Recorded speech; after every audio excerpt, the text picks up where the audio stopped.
और इस वक्त सीधे हम आपको लिए चलते हैं विदेश मंत्रालय के प्रेस वार्ता में Jawaharlal Nehru Summit, or rather the BIMSTEC outreach, and thereafter we'll open up for a Q&A session. With that, I give the floor to Secretary ER. Thank you, Vikas. Good evening, everyone. As you all are aware that we took over Brics presidency on 15th of February this year. We have, of course of the year, we have planned over 100 events. Actually, it's 115. And of course, BRICS leaders also met recently at the margins of the G20 in Hangzhou in September. Now, we are looking at the 8th BRICS summit in a week's time. This is being held in Goa, 15th and 16th of October. And of course, as you know, that BRICS brings the collective wisdom of emerging economies to the table. It's a new emerging voice. And of course, we are looking to consolidate our areas in a range of areas that have been identified for cooperation. So before I come to the program and how we see what will be the outcomes, let me give you an overview of what has happened.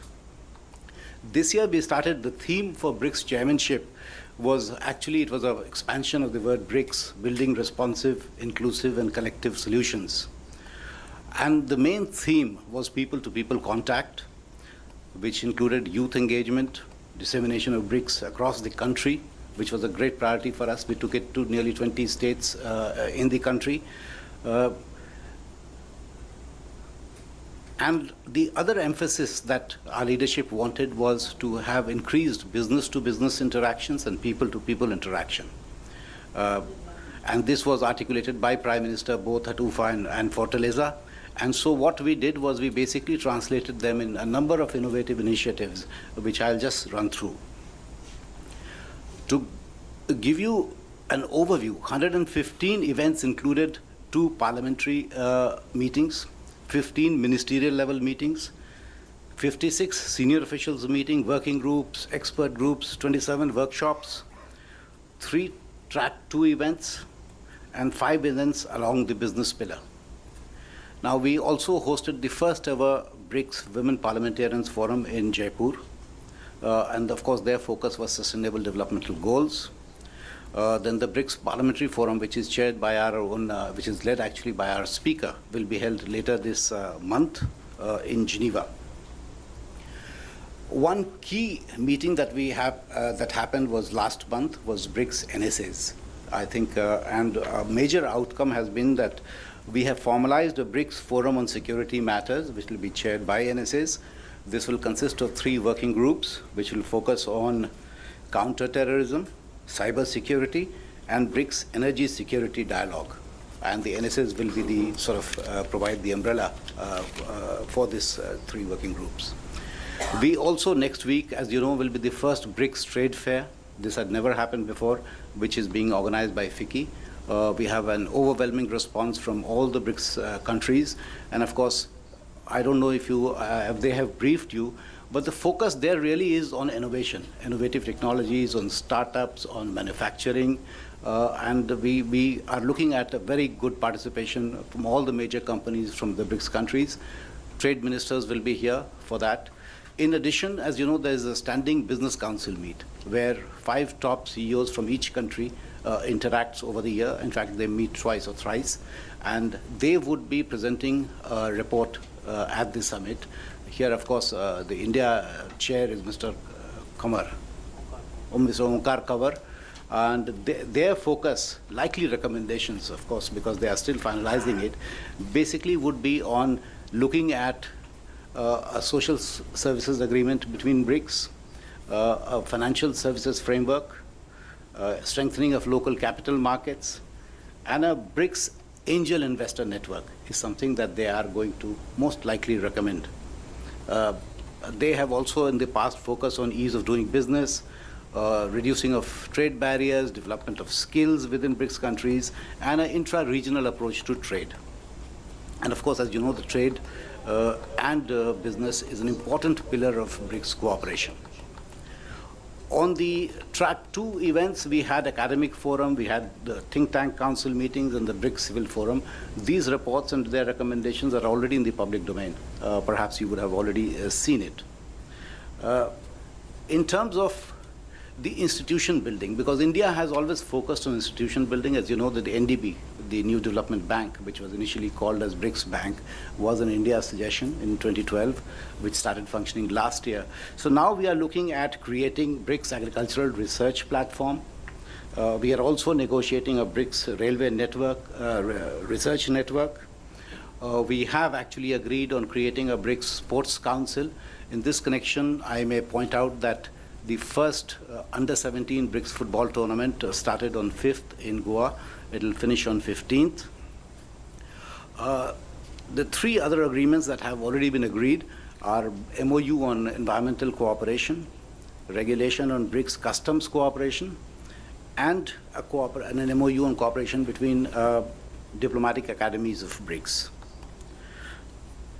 Of course, there are a number of other ideas that are being discussed, but I think since we have not reached an agreement, I am not listing it out here. Perhaps next year you will hear.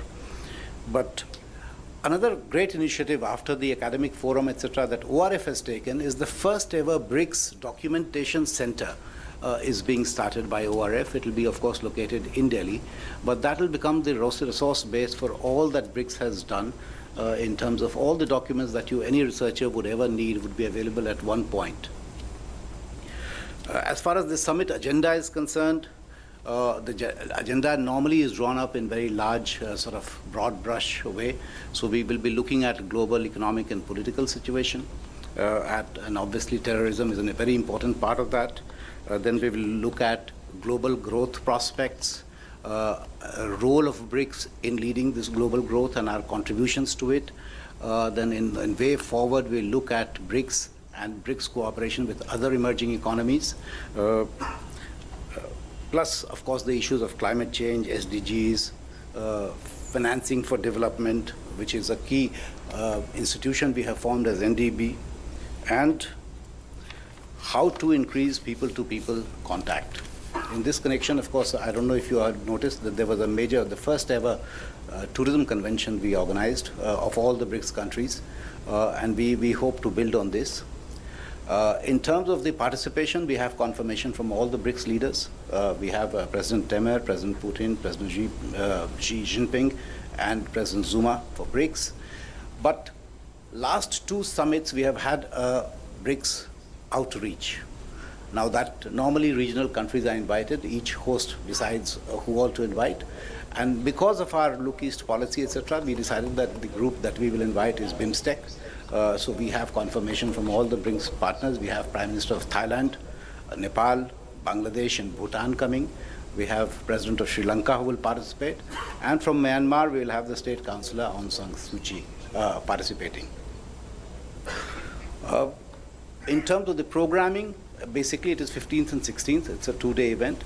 And normally the Brics Summit starts with an informal dinner, which will be held on 15th in Goa, which at that event we are also trying to, because that will also be the final of the Under-17 World Cup football. So we'll try and bring all the football 5 captains to meet the leaders and perhaps have a photo op with them. Then the main summit day is 16th, which will start with, of course, a group photo, then a restricted meeting of the 5 Brics leaders, then a working luncheon. Then leaders will meet the Business Council and accept the report from them. And then there will be the first time a briefing by the NDB president, Mr. Kamath, because they have completed a year of functioning. They have issued the first loan, so they would be coming and presenting a report. After which we'll have a plenary, and then Prime Minister, all the leaders would be present, but Prime Minister would address the media. There will be a leader's statement at the end. And then in the afternoon, evening of 16th, there would be this, of course, first there will be a BIMSTEC meeting, which of course our Prime Minister will chair. That will be more of a retreat sort of a format. Then there would be a meeting of the Brics and the BIMSTEC leaders who will be present. And then the final event is really the Brics outreach, Brics BIMSTEC outreach dinner in Goa. So I think I'll stop here. But I would request Secretary East to give an idea of what would be on the agenda for BIMSTEC meetings, etc. Thank you. Thank you, Amar, and thank you, Vikas. And thank you all for joining us today for this very important press briefing on the Brics BIMSTEC summits that are taking place in Goa. Mr. Amar Sinha has already mentioned to you about the fact that Brics has a tradition of reaching out to other leaders, and our Prime Minister decided to invite leaders of the BIMSTEC countries. India is a member of BIMSTEC, and as mentioned by Mr. Sinha, we are absolutely delighted that all the leaders from the BIMSTEC region have kindly accepted our Prime Minister's invitation, and a very warm welcome awaits them, and we look forward to their participation in the BIMSTEC summit. So there'll be two components to the BIMSTEC summit. One would be a leaders retreat, which will be just the 7 members of the BIMSTEC, the leaders sitting together and discussing issues of regional and global concerns. And then there is the Brics BIMSTEC Outreach Summit. Just to give you an idea about what BIMSTEC is all about, BIMSTEC is a grouping of 7 countries, 5 from South Asia and 2 from Southeast Asia.